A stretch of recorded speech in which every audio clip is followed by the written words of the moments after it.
The bird had flown up when the line jerked, and the old man had not even seen him go.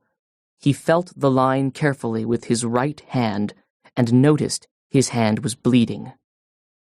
"Something hurt him then," he said aloud, and pulled back on the line to see if he could turn the fish. But when he was touching the breaking point, he held steady and settled back against the strain of the line. "You're feeling it now, fish," he said, "and so, God knows, am I." He looked around for the bird now, because he would have liked him for company. The bird was gone. "You did not stay long," the man thought, "but it is rougher where you are going until you make the shore. How did I let the fish cut me with that one quick pull he made? I must be getting very stupid. Or perhaps I was looking at the small bird and thinking of him. Now I will pay attention to my work, and then I must eat the tuna so that I will not have a failure of strength. I wish the boy were here, and that I had some salt," he said aloud. Shifting the weight of the line to his left shoulder and kneeling carefully, he washed his hand in the ocean and held it there, submerged, for more than a minute, watching the blood trail away and the steady movement of the water against his hand as the boat moved. "He has slowed much," he said. The old man would have liked to keep his hand in the salt water longer, but he was afraid of another sudden lurch by the fish, and he stood up and braced himself and held his hand up against the sun. It was only a line burn that had cut his flesh, but it was in the working part of his hand. He knew he would need his hands before this was over, and he did not like to be cut before it started. "Now," he said, when his hand had dried, "I must eat the small tuna. I can reach him with the gaff and eat him here in comfort." He knelt down and found the tuna under the stern with the gaff and drew it toward him, keeping it clear of the coiled lines. Holding the line with his left shoulder again and bracing on his left hand and arm, he took the tuna off the gaff hook and put the gaff back in place.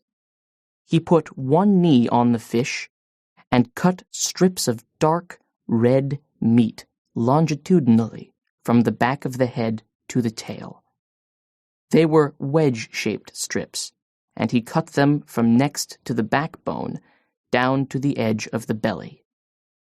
When he had cut 6 strips, he spread them out on the wood of the bow, wiped his knife on his trousers, and lifted the carcass of the bonito by the tail and dropped it overboard.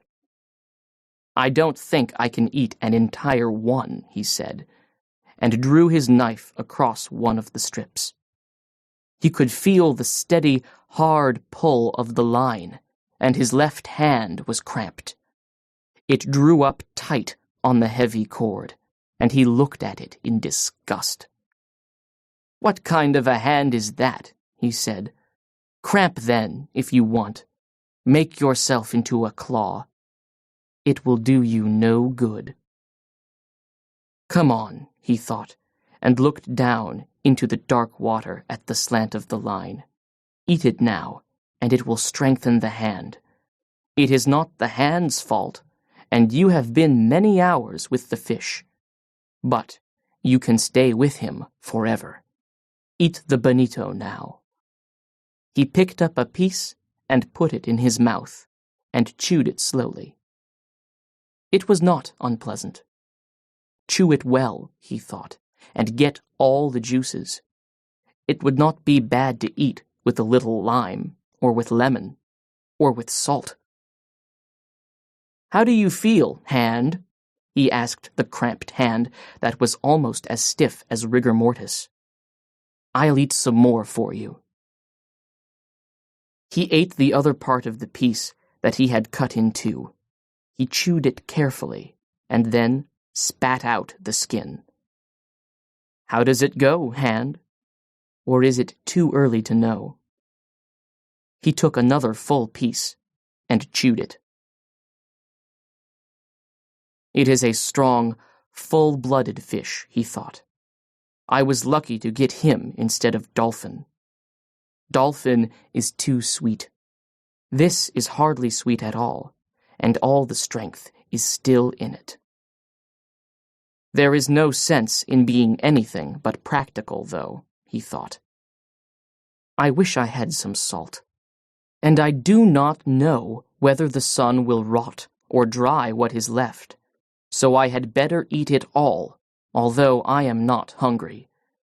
The fish is calm and steady. I will eat it all, and then I will be ready." "Be patient, Hand," he said. "I do this for you." "I wish I could feed the fish," he thought. "He is my brother. But I must kill him and keep strong to do it."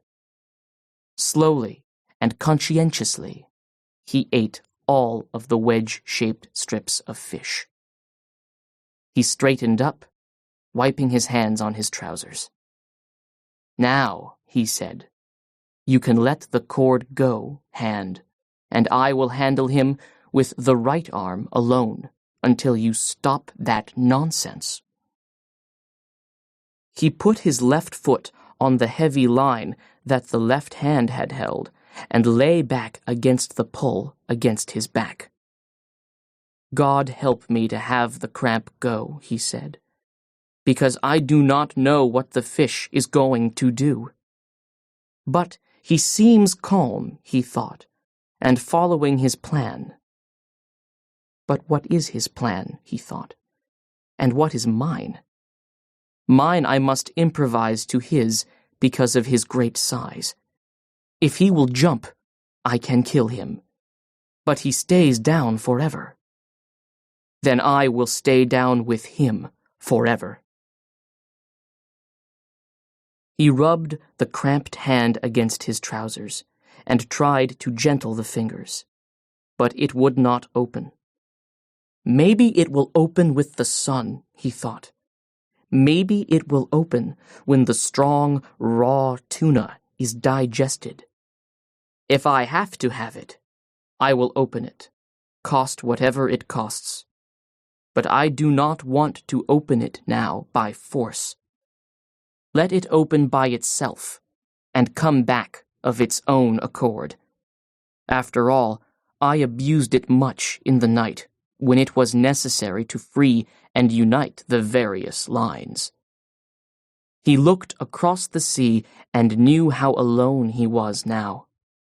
But he could see the prisms in the deep, dark water, and the line stretching ahead, and the strange undulation of the calm. The clouds were building up now for the trade wind, and he looked ahead and saw a flight of wild ducks etching themselves against the sky over the water, then blurring, then etching again. And he knew no man was ever alone on the sea. He thought of how some men feared being out of sight of land in a small boat, and knew they were right in the months of sudden bad weather. But now they were in hurricane months, and, when there are no hurricanes, the weather of hurricane months is the best of all the year. If there is a hurricane, you always see the signs of it in the sky for days ahead if you are at sea. They do not see it ashore because they do not know what to look for, he thought. The land must make a difference too, in the shape of the clouds. But we have no hurricane coming now.